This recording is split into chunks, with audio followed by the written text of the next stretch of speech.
Well, just got this axle pressure washed. Started grinding on her a little bit, clean her up. Gotta throw a coat of paint out before I put it in.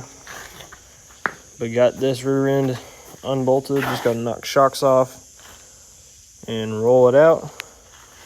Got her sported off the truss. Don't know if it'll hold, but we'll see. She's kind of off right now. Kinda, a little bit. Let's send her.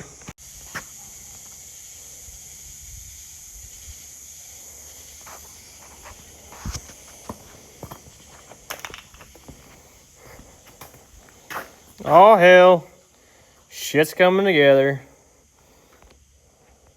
Now I just gotta slap that one in there. That's the job for tomorrow. Signing out. I'm signing out for tonight.